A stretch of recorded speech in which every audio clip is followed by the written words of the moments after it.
Dom Casmurro, capítulo 9, a ópera.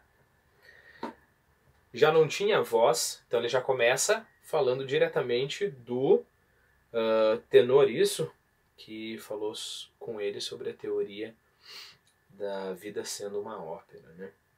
Já não tinha voz, mas teimava em dizer que a tinha. O desuso é que me faz mal, acrescentava. Sempre que uma companhia nova chegava da Europa, ia ao empresário e expunha-lhe todas as injustiças da terra e do céu. O empresário cometia mais uma, e ele saía a bradar contra a iniquidade. Iniquidade é maldade, ruindade. O que quer dizer com isso? Provavelmente ele ia lá e falava como a vida é injusta, como todos os empresários que ele teve contato eram injustos porque não sabiam reconhecer o seu talento. E aí, provavelmente, por ele não ter talento mesmo, o dono da companhia também negava. Então cometia mais uma injustiça.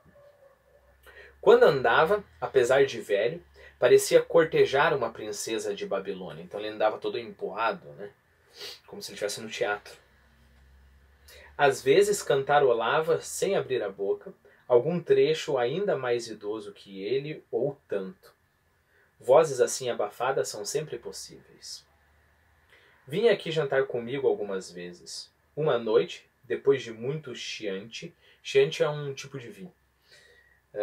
Uma noite, depois de muito chiante, repetiu-me a definição do costume, e como eu lhe dissesse que a vida tanto podia ser uma ópera, como uma viagem de mar ou uma batalha, abanou a cabeça e replicou: a vida é uma ópera, e uma grande ópera.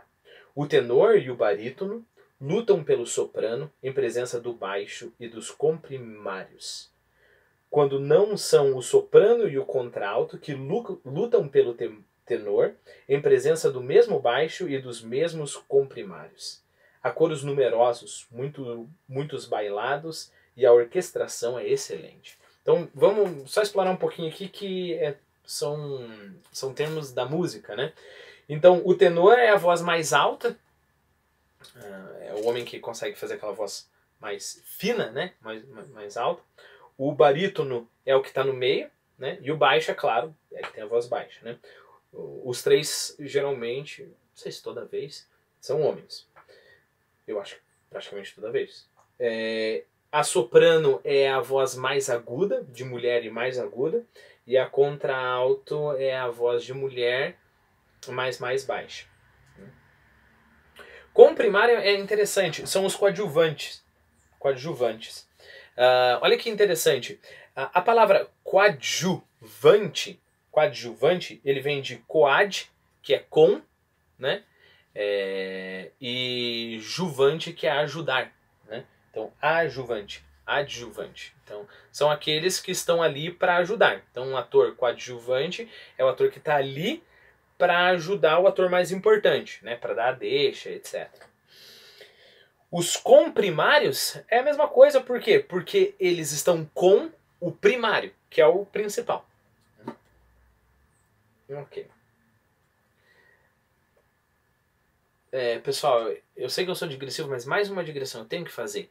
Sempre vale a pena, quando você está assistindo o vídeo, às vezes eu repito, as outras vezes eu sinto que o vídeo vai ficar muito, muito longo, mas para você degustar o texto, sempre vale a pena. Por exemplo, agora, eu falei para vocês todos os significados, né? Li todo ele, falei todos os significados, sempre vale a pena voltar e provar mais uma vez desse parágrafo. Eu vou fazer isso agora. Não tem problema nenhum. A gente tem tempo, correto? A vida é uma ópera e uma grande ópera. O tenor e o barítono lutam pelo soprano, em presença do baixo e dos comprimários. Quando não são o soprano e o contralto que lutam pelo tenor, em presença do mesmo baixo e dos mesmos comprimários. Há coros numerosos, muitos bailados, e a orquestração é excelente. Mas, meu caro Marcolini, então aqui é o Bentinho, né, o Santiago. Mas, meu caro Marcolini, que? E depois de beber um gole de licor, pousou o cálice e expôs-me a história da criação, com palavras que vou resumir. Deus é o poeta. A música é de Satanás.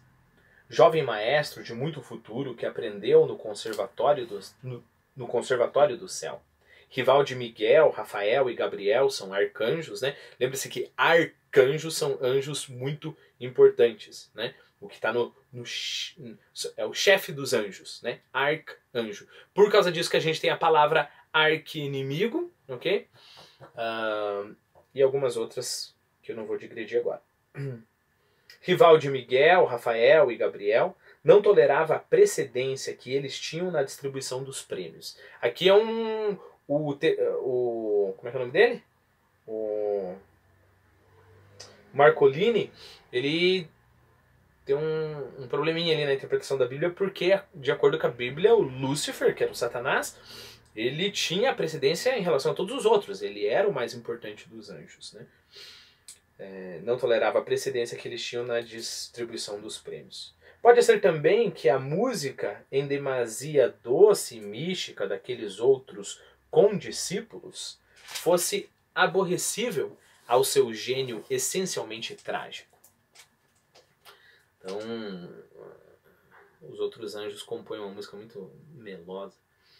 Tramou uma rebelião que foi descoberta a tempo e ele expulso do conservatório. Tudo se teria passado sem mais nada se Deus não estivesse escrito um libreto de ópera. Libreto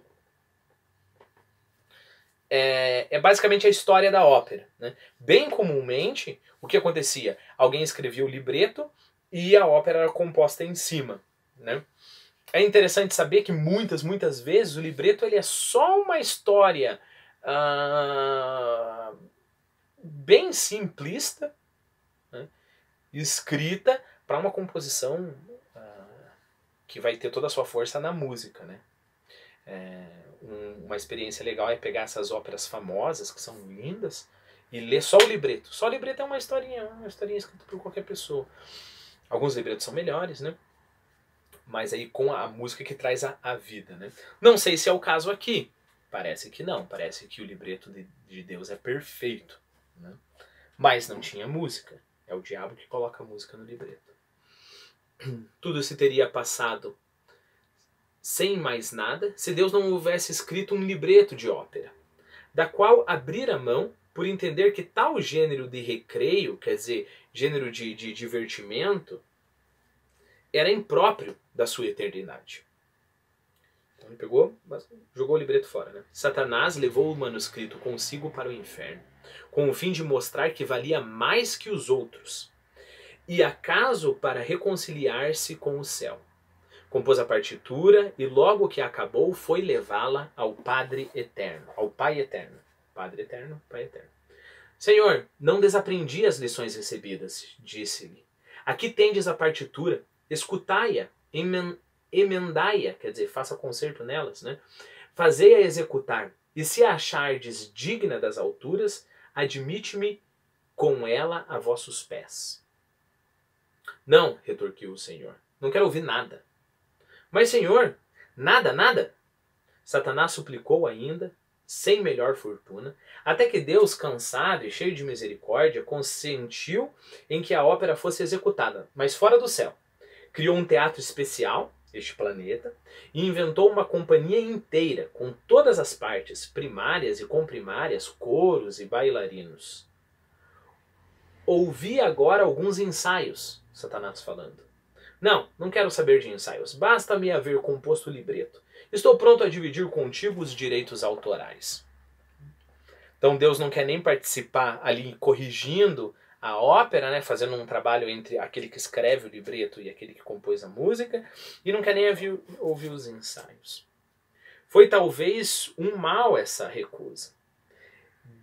Da recusa, resultaram alguns desconcertos que a audiência prévia, quer dizer, se ele tivesse escutado antes de colocar a ópera para executar, a audiência prévia e a colaboração amiga teriam evitado.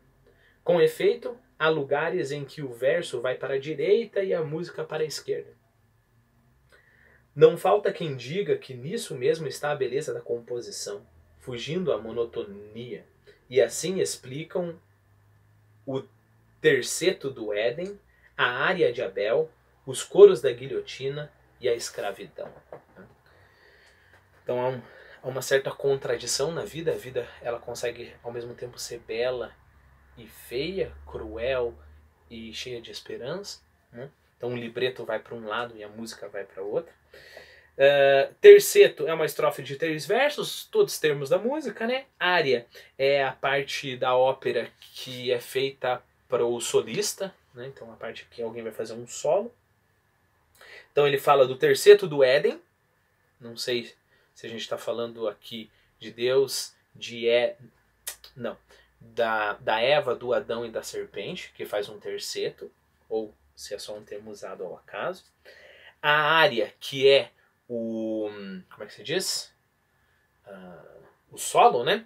De Abel, que toma para si o foco lá da narrativa e mata o irmão dele. Os coros da guilhotina e da escravidão.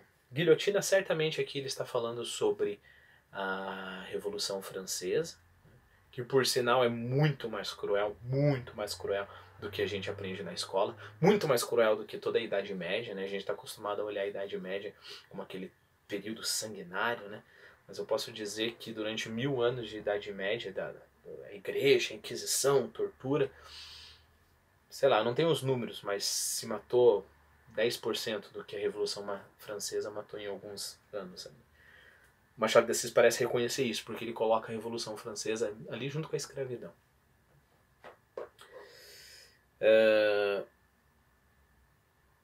Tá. E daí algumas pessoas tentam explicar essas coisas dizendo que há um descompasso entre o libreto de Deus e a música do diabo.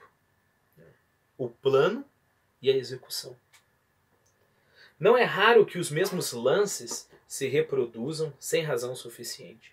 Certos motivos cansam a força de repetição. Quer dizer, tem algumas coisas... Motivo na música é como se fosse uma melodia, né? Então esses motivos acontecem novamente. Para saber que alguns motivos... Para a gente se dar conta que alguns motivos eles chegam a cansar a força de repetição, é só ler Delton Trevisan. Delton Trevisan sempre fala sobre a mesma coisa, né? E na grande maioria dos seus livros isso não fica chato, porque ele fala sobre o mesmo drama que acontece novamente com todo mundo, que todo mundo passa por essa crueldade.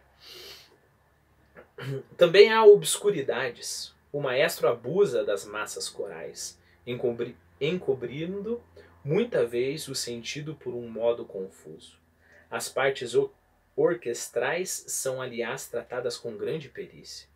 Tal é a opinião dos imparciais. Os amigos do maestro, do diabo, querem que dificilmente se possa achar obra tão bem acabada.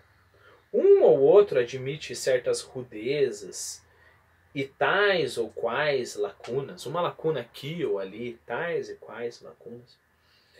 Mas com o andar da ópera é provável que estas, ou seja, que as lacunas, sejam preenchidas ou explicadas, e aquelas, ou sejam, as rudezas, desapareçam inteiramente.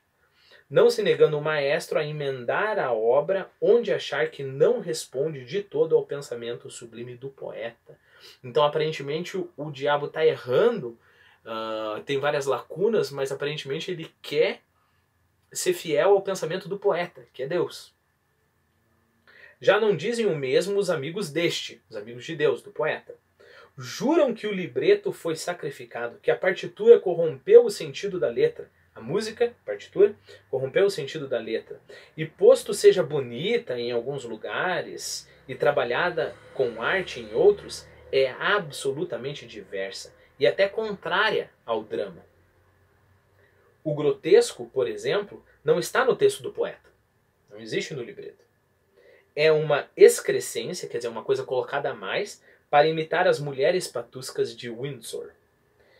Esse ponto é contestado pelos satanistas com alguma aparência de razão. Dizem eles que, ao tempo em que o jovem Satanás compôs a grande ópera, nem essa farsa, que é Mulheres Patuscas de Windsor, nem Shakespeare eram nascidos. Então não tem como o diabo ter imitado eles. Né? Chegam a afirmar que o poeta inglês, que Shakespeare, não teve outro gênio senão transcrever a letra da ópera. com tal arte e fidelidade que parece ele próprio o autor da composição. Quando Shakespeare escreve, parece que ele compôs a vida. Mas evidentemente é um plágio. Esta peça, concluiu o velho tenor, durará enquanto durar o teatro, não se podendo calcular em que tempo será ele demolido por utilidade astronômica. Então, sei lá, Deus vai precisar aí de um pouco de espaço, né? Daí destrói o teatro, que é a Terra. O êxito é crescente. Poeta e músico recebem pontualmente os seus direitos autorais, que não são os mesmos, porque a regra da divisão é aquilo da escritura. Muitos são os chamados, poucos escolhidos. Essa é uma passagem real da Bíblia. Deus recebe em ouro, Satanás em papel. Okay? Por quê? Porque Deus recebe em ouro e Satanás em papel. Deus recebe aquilo que é muito selecionado, que é muito valioso. Né? E o Satanás recebe qualquer dinheiro que entrar. Tem graça, agora é o Santiago falando. Graça, bradou ele com fúria, mas aquietou-se logo e replicou. Caro Santiago, eu não tenho graça, eu tenho horror à graça. Isto que digo é a verdade pura e última. Um dia, quando todos os livros forem queimados por inúteis, por ser considerados inúteis, né? Há de haver alguém, pode ser um tenor e talvez italiano, que ensine esta verdade aos homens. Tudo é música, meu caro amigo. No princípio era o dó, e o dó se fez ré, etc. Este cálice, e enchia-o novamente, este cálice é um breve estribilho, refrão, estribilho. Não se ouve? Também não se ouve o pau nem a pedra, mas tudo cabe na mesma ópera.